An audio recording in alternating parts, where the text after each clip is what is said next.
اللي زرع الريح يحصد غبارو، وما يبقى في الواد غير حجارو. حتى حد ما عارف اشنو مخبيه ليه قدارو. وكاع اللي طغى وجار لازم يجي نهار وتوصلك خبارو، واللي زناد الجمر يتكوى بنارو. ما بغيتش ندخلكم للدار في هذا الصهد، قلت نقاد لكم هذه البعيده منها نقرقبوا الناب، منها تبردوا شويه، ودابا تكاو في السطيحه وشوفوا في النجوم. سافروا معايا لحكايتي، نساو الهموم. ولا كنت وليدي يلاه تعرفتي عليا وراك على هاد التويشيه، باش نبقى نطلع لك الصباح وعشيه. باينه بجرتي هادي غادي دير ان غون بليزير فيا، ما كرهتش تبارطاجيني باش يزيدوا الناس يتعرفوا عليا. كان يا مكان سالف العصر والاوان، كانت حتى كانت الزينه خناته، سالف ضرب حتى رجلي، والعينين غير باللارات ضاويين، النيف من قاد والفم خاتم مرصوص. سبحان نسورها وعطاها داك الزين. مشكل واحد اللي عندها هو انه لسانها سليط وما تحترم لا الصغير لا الكبير. كانت عزيزه وغاليه، قيس القيد في عينيه وما تقيسوش بنته، وبكثرت ما داير لها الخاطر ولا تدخلي كل شيء بلا خاطر. اذا شفتيها من بعيد تفهو تسعى في زينها، ولكن غير طول معاها الهضره. ندم علاش وقفتي ومعاها دويتي. وفي يوم من الايام كانت خناتها جالسه قدام باب دارهم، حتى دازت من قدامها واحد المراه فيها الزمان وجاب وبين فيها العيا والكبر. قصدت خناتها وقالت ليها أنا مزوقة بنيتي، فما تقيني بشي جغيمة الماء راح حلقيلاش وجفي واكح. هو انا مالي؟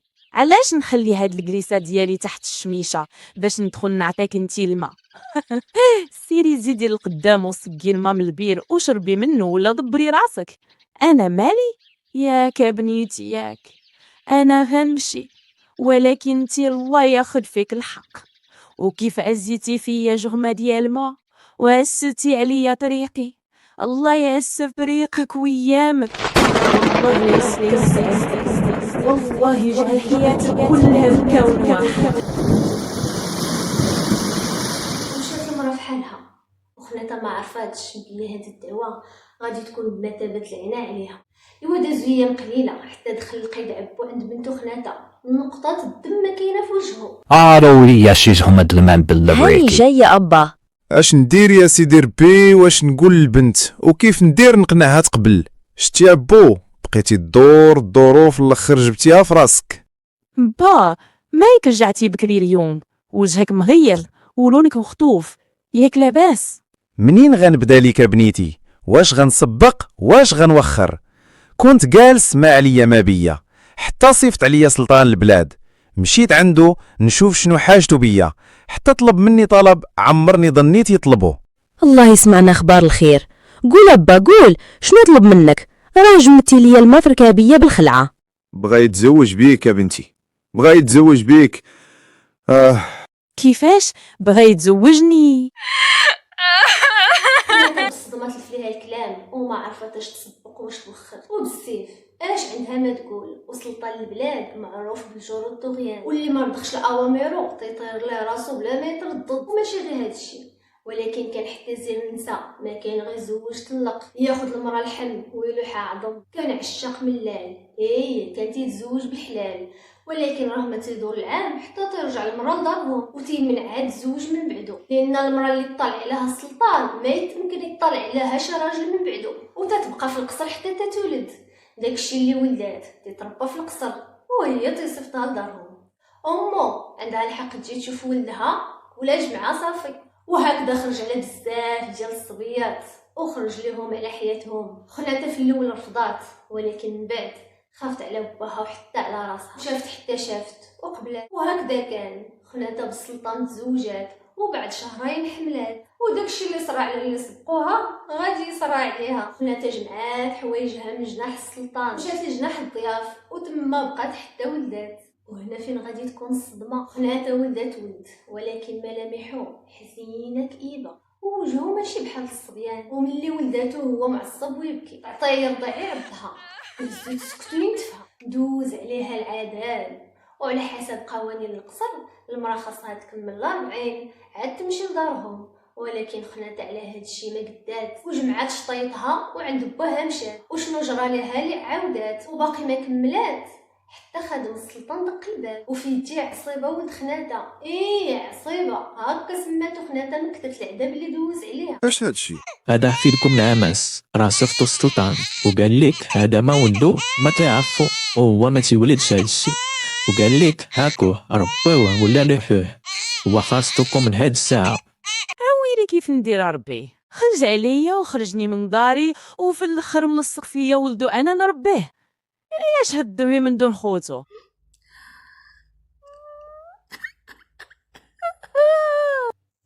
دازو عامين بالتمام وخناتها مازال تتفكر ليل ونهار كيفاش تغد دقتها، وخصوصا هي اللي كانت مخنته مدلله في دار باها حتى بين ليله ونهار يجرى ليها ما جرى. هي تتفكر عصيبه هو يعطيها واحد الدقه بالكسر رجليها حتى سال دمها وبقات تضرب فيه مسكين حتى بردات فيه كاع ما هز قلبها وربطاتو باش ما يبقى يدير والو حتى تفكر هي اش دير. هو بقى يغوت ويصيح خلاتو وطلعت للسطح تفكر حتى طاحت عليها واحد الفكره جهنميه ما طاح على ابليس. سنات بواها حتى جا وقالت ليه شوف ابا نقول لك الا كنت بنتك بصح وعزيزه عليك ديال بصح غتعاوني. الله يسمعنا اخبار الخير. ياك ودي لاباس فاش غنعاونك؟ شوف ابا غتمشي عند السلطان وغتعرض عليه بنت اختك الزواج اللي غتكون هي انا متنكره. واش خرج لك العقل؟ راه الا فاتح اتفاق بينا راه مشينا فيها، لا انا لا انتي. ما تخافش انا عارفه اش تندير. ايوا الله يدير لي فيها الخير. وهكذا كان. خناتها مشات متنكره هي وباها عند السلطان وكان العرض ديالهم مقبول وعاودت تزوجت بالسلطان. هي كان غرضها من هذا الزواج هو انه تنتقم، ولكن ما عرفاتش كي جرى حتى طاحت حامل عاوتاني. وكيف العاده بقات في القصر متنكره حتى ولدات. وهاد النوبه الصدمه غتكون كبار من الاولى. خناتها ولدات التوام بنيه ووليد، ولكن حتى هما ما تيشبهوش الوليدات. وجههم مهموم وملامحهم كبر من عمرهم. الدري مسكين ديما سرحان غير تيسمع البكا ديال ختو تيقفز ويزيد يبكي معاها. اما البنت عينيها حمرين جغمه ديال الدم بالبكا. خلاتها شافتهم هكاك هزات ولادها وهربات لدار باها باش ما يعيقش بها السلطان. سمتهم مخيلعه وعيشه دميعه. وباها مسكين تصدم ملي شافها رجعات. ما قدو فيل زادوه فيلا. ما عرفناك مشيتي تنتقمي منه ولا مني انا. فين هاديه بهادشي كله بنتي؟ غي قولي لي فين. حشومه عليك ابا، راه اللحم الى خناز تيهزهما ليه وانا ما درتش هادشي لخاطري، هكا كتاب عليا. ماشي بزاف حتى السلطان صيفط على القايد عبو وقال ليه باش من حق بنت اختك تدي لي ولادي. نعم سيدي، انا ما عندي اخبار على هادشي. وصلتني اخبارهم. ما تنساش راه تزادوا عندي في القصر تريكه ناقصه بحال بنتك بحال بنت اختك. الله يخليها سلعه. سير درق عليا وجهك وما باقيش تحت بهذا القصر. واخا سيدي كلامك هو الكبير. ودازوا العوام وولاد خناتها كبروا وكبر معاهم الهم والصداع وما بقى حد تحمل يجي عندها حتى حد ما استحمل داك البكا والشكا. ولدها الكبير عصيبه ديما تيزدح في البيبان ويهرس في الماعن وبعض المرات تيضرب حتى خوتو الاخرين. وولدها الاخر مخليع مسكين ديما مخبي في شي قنت وخايف منهم لا يضربوه ولا يغوتوا عليه.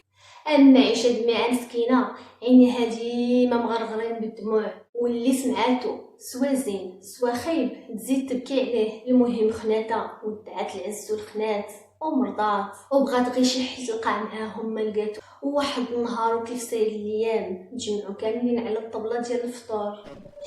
اش هاد الفطور واش هاد الفطور ديال حجر خليعة تخبى تحت الطبلة وعويشة ناضت تبكي للكوزينة. أما خناتها الله يا رب الله واش كل صباح كرهوا العافية صباحة لله. هزات كرسيها وخرجت قدام باب الدار تشوف الغادي والجاي. وفي لحظة تفكرت ديك المرأة الكبيرة اللي كانت طلبت منها الماء ودعات فيها.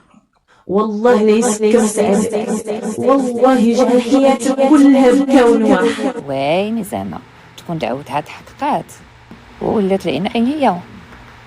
دخلت الكرسي بالزربه للدار ومشات تجري عند الفقيه وعاودت ليه كلشي من طقطق حتى السلام عليكم.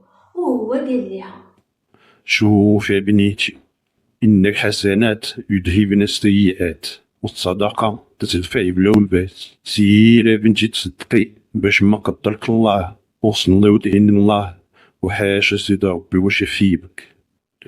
وهكذا كان خناتها طبقات داكشي اللي قال ليها الفقيه بالحرف، ولات كل نهار تخرج لك كتب الله سبيل الله، ولات تقيم الليل وتدعي وتبكي وتطلب الله يشوف من حالها. ودازوا الايام والايام حتى جا اليوم اللي ما يشبه الايام. بعد ما صلات فيه خناتها الفجر مشات عند ولادها تفيقهم ودخلات عند عصيبه، ومن داكشي اللي شافت تصدمات.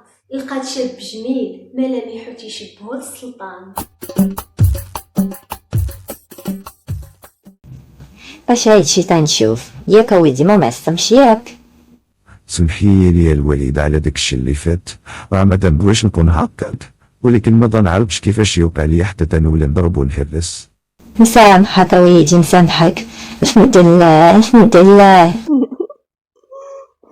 ودخلت عند مخيلها وحتى هو ملامحو تبدلو ولاو تيشبهو لباها القيد عبو. ياك ما خايفش مني ياك؟ واش اللي عنده هاد الزين كامل اللي خاف؟ ودخلت العويشه ولقاتها نسخه طبق الاصل منها، ولقاتها فرحانه ورضا باش تعاونها في الكوزينه.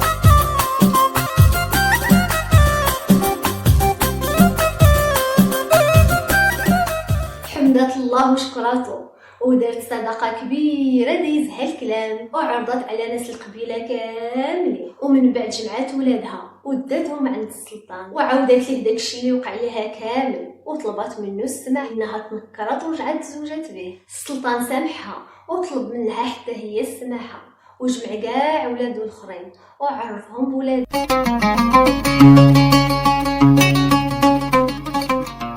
ووصى ولدو الكبير اللي غادي يولي سلطان في بلاصتو بعد عمر طويل. تهلا في خوتك، راه كبروا محرومين من كاع داكشي فاش عشتو، حاول تعوضهم وتهلا فيهم.